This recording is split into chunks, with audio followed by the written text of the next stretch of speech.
The emergence of Greek historiography, the timeless past of gods and heroes. We and the bards. The Homeric epics, now innocuously enshrined in the treasure house we call great literature, were in centuries past sources of inspiration and pride.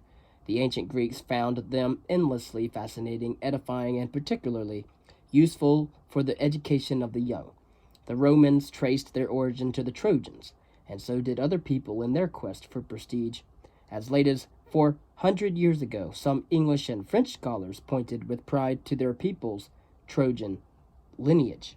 Yet for us today, Homer's magnificent Troy, most likely destroyed around 1240 or 1230 BCE, was just a town favorably situated at the entrance to the Hellespont, or the modern Dardanelles, whose inhabitants had become moderately prosperous through trade, levying tolls, textile manufacturing, and horse breeding.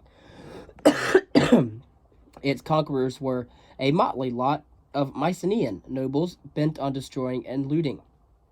The Trojan campaign may have been the last hurrah of the Mycenaeans, or the Achaeans, who between 1600 and 1200 BCE had dominated the Aegean area as sharp traders and even keener warriors. Soon after the Trojan War, the Dorians moved into the Aegean area, shattered the Achaean world, and ushered in the Greek Dark Age. 400 to 500 years after Troy had been laid waste, Homer, or as some scholars would have it, a number of rhapsodes or bards, composed the Iliad and the Odyssey, either by creating through artistic imagination new epics from traditional material, or by simply coordinating a few existing epics. More troubling to the historian is the fact that the surviving versions of the two epics, which so greatly influenced Western civilization, were, of course, those versions somebody wrote down, the Iliad and the Odyssey. Yet the first of these appeared only during the 6th century BCE in Athens, about 2 centuries after the emergence of the epics. The most influential version was that by Aristarchus of Samothrace from the 2nd century BCE, in which the Mycenaean or Achaean, the Dorian, Homeric, and the post-Homeric elements were already intermingled. Gradually and still dimly, the modern image of the Mycenaean period and the Greek Dark Age is taking shape. Its elements are trade, relationships, empires, expeditions of plunder and destruction, strategies of war and trade, and intricate social hierarchies, conceptual schemes which would puzzle the bards of the Homeric period.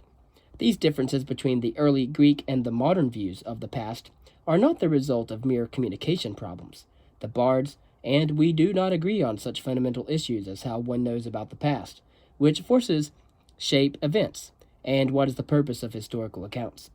Two different experiences of the world confront each other. As bards sang of gods, heroes, deeds, sufferings, and glories, they created a characteristic appreciation of the past, the heroic epic. It could contain humor or stories about mundane life, even some irrelevant passages, but in essence it spoke of life in the grand and noble manner, and of gods. Hence the language of the epics was not that of the daily routine of the marketplace. The bards recited the tales of the past in a lofty manner, using a rhythmic speech, which alternated long and short syllables according to strict patterns. In the case of the Homeric epics, which were the heirs of many song traditions, the hexameter added to the solemnity with which heroic history was recited and listened to. And all enhanced the reverence in which listeners held the epics as the records of the distant past and the respect they gave the bards as the teachers about the past. The latter were able to maintain a seemingly unbroken epic tradition by the process of adaptation. In the absence of an authoritative written text, the bards could adjust their messages to the changing preferences and realities of collective life. The Iliad is aristocratic history. Merchants, craftsmen, and peasants play little part in the actions. It fitted aristocratic tastes that were not a chronological narrative of a war lasting 10 years, but a dramatic account of a few weeks. By implication, the rest of the siege was uninteresting, dull, and of no importance, and it appears only in some explanatory flashbacks. The campaign, which moved men and ships in great numbers, became the background for the actions of gods and the deeds, passions, glories, and defeats of a few heroes. Seeing goddess the anger of Peleus, son of Achilles, and its devastation. begins the Iliad, and it keeps to that theme. Exceptions are few, the foremost being the undramatic catalogue of Achaean allies and ships. While that list delights the modern historian, since it describes the Mycenaean coalition which waged war against Troy, it retards the action and lessens the excitement. Those who loved to listen to the Iliad were much more enamored by the dramatic core of the epic, the story of Achilles, his courage, strength, moral code, excessive passion, and doom, the related deeds of other heroes, the sufferings of noble women, and the machinations of gods and goddesses. Does Homer in his Iliad ever venture beyond the aristocratic world and refer to the broader human life in its order? On occasions he says the will of Zeus was accomplished, but Zeus was far from being the author of all human events, and he was not even the initiator of the Trojan War. It had what must appear to moderns a frivolous base, the vengeance taken by Athena and Hera on the Troy of Paris, who had judged their beauty to be less than Aphrodite's. In return, Aphrodite had seen to it that Paris could carry off the most beautiful woman in the world, Helen. Menelaus, Helen's husband, became the instrument of vengeance. Other gods and goddesses interfered in the war according to their preferences by participating actively in battles, directing and deflecting weapons, scheming against others, persuading Zeus, influencing mortals, or quarreling amongst themselves. The gods shared influence with the heroes whose fighting, winning, wounding, and dying fill epic history. Indeed, heroic history shrank the world in time to the world of the hero, who struggled inspired by an unchanging code of honor, guided by often excessive passions, hindered and helped by the gods and goddesses, and finally met death as the noble end to a triumphant life. Heroic history paid little heed to the collective human fate. The Iliad remained silent on the siege, even on the destruction of Troy, and was followed by a personal adventure story, the Odyssey. As if the fate of the Achaeans did not matter. Only that part of the Achaean past was important which was ennobled by the presence of extraordinary persons, the heroes, who still mingled with the gods. Since epic history clearly wished to inspire rather than to inform, events could remain timeless. What it did matter to those who imitated or admired the heroes when exactly the Trojan War had occurred. Only the unheroic, the stuff of everyday life, is under the yoke of continuous time. Homer knew of the flow of unheroic life. The sun rises and sets. People are born, grow up, age, and die, and winter yields to spring and summer. He was aware of the fate of the many, their joys and sorrows, their institutions and possessions, but he rarely recorded it. No bard would recite to aristocratic audiences events lacking heroism, or tell of the people at religious festivals and public gatherings about things which reminded them of their own daily toil. The audiences came to be inspired, excited, and, in the best sense, entertained. Neither they nor the bards had any notion that events, big and small, when told in proper time sequence, would result in an explanatory narrative. The past showed only heroic deeds performed in connection with isolated great events, and the future could be foretold only by oracles and portents.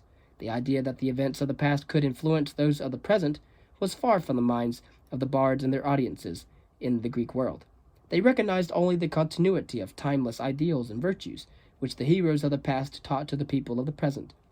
Hence the persistence of heroic history throughout centuries, when life no longer resembled that in archaic Greece. In the 4th century, Homer's influence was still so strong that Plato regretted the poet's hold on Hellenic education and his power over individuals.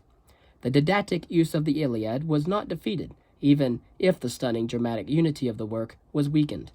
When its story was spun out into a quasi-continuous account, which elaborated on and added stories to the Homeric epics, the authors of the subsidiary epics filled in what they considered to be missing links in the Iliad, an elaborate story centering around the rape of Helen, the tale of the Trojan horse, the Laocoon story, and the return of the heroes from Troy. Discovering a past of human dimensions. Hesiod and the collective human fate. Notwithstanding the enduring enthusiasm for Homer, the dominance of heroic history could not last. An approximate contemporary of Homer, Hesiod of Askra, already suggested a different view of the past. His Theogony, written around the 700s BCE, showed a greater sense of abstract order as the cosmos emerged from chaos and sketchy genealogies of gods and goddesses were established. Most remarkably, Hesiod affirmed a collective human past and divided it into 5 stages. which he referred to as ages, or, in other words, the Greek renders races. The Golden Age, in which people lived like gods without care, suffering, and chores, in which they died peacefully without aging. The Silver Age, or race, when life was marked by utmost cruelty and unbridled love of war, and people revolted against all things divine and met an early death. The age or race of bronze, which was peopled by a race of extraordinary physical strength and vigor that destroyed itself by incessant warfare. The age or the race of heroes, not identified with any metal, like the age of gold, age of silver, or age of bronze. The age of heroes, filled with noble humans and half-gods, who unfortunately also destroyed themselves in wars, one of them being Homer's Trojan War, and the Iron Age, the time of Hesiod and common man, which offered little but misery, injustice, a general lack of benevolence, aging, and death. The past had acquired not only something akin to continuity, but also a direction. What Hesiod did, even though he talked about gods, and he wrote little history, he still had a time sequence. He still had these races from gold, silver, bronze, and heroes. But the past had acquired not only something akin to continuity, but also a direction. The assertion that human history is the story of a decline from a golden age would reverberate throughout Western historiography, although other forces would be blamed for it than the will of Zeus. New views on the world and time. After 800 BCE, the Greek world changed remarkably with the emergence of the polis, that is, the city-state. With an urban center and a contiguous rural district, these states of widely varying sizes, types of government, and degrees of cultural development were closely knit, self-governing communities marked by a keen and creative tension between their assertion of the individual's autonomy and the demand for conformity to the order of law and custom. Think about the traditional way of Greek government, which is aristocracy, and other views such as oligarchy. Democracy was not the standard. During its best years, however, the polis provided a context for Greek life that released a wave of human energy. One of its significant manifestations was the colonization movement, and soon the Greeks sat on the coast of the Mediterranean Sea like frogs around a pond. Of course, we need to think that it was only because of Theophanes, and only because of the Greeks and their continuation, that we even have democracy today.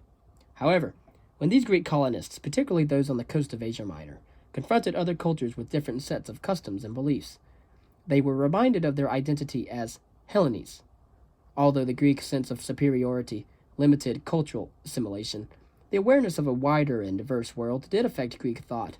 It assisted substantially in bringing about changes in poetry, art, and thought, with philosophy receiving most attention. The intellectual revolution began in the 6th century BCE with Thales of Miletus. As you know, he was the first pre-Socratic philosopher, and was continued by other philosophers. Under its impact, the cosmos lost its anthropomorphic structure. Instead, philosophers searched for the basic substances from which all known objects were made up, and for the processes which transformed these substances into the great variety of things. Yet all of these early philosophers explored the mystery of the cosmos rather than the problems of human existence. Only in the 4th century did the sophists turn their attention to the phenomena connected with human life. But the changes in Greek life, of which the intellectual revolution was an important aspect, soon affected Greek views on the past. As the Greeks, especially the Ionians, grew more confident in the practical and intellectual mastery of the world, they launched a broad inquiry into the geography and the peoples of the oikoumene. Those who engaged in such an inquiry, historia, or historia, altered Greek views on the two basic dimensions of all of life, space and time. From Greek explorations of the coastal areas of the Mediterranean and the Black Sea, the Middle East, and even a bit of the Atlantic coast, came new descriptions of wide parts of the contemporary world, particularly Hecatatus of Miletus's Perigesis, meaning approximately journey around the world. His work, and that of other pioneers made known, described and rationally organized the terrestrial space known to the Greeks. The same zeal for exploration and rational organization soon transformed the Greek view of the dimension of time. As you might know, the Greeks thought of an eternal world, an infinite universe. But the world of geographers and the cosmos of philosophers were continuous, while heroic history was by its nature discontinuous.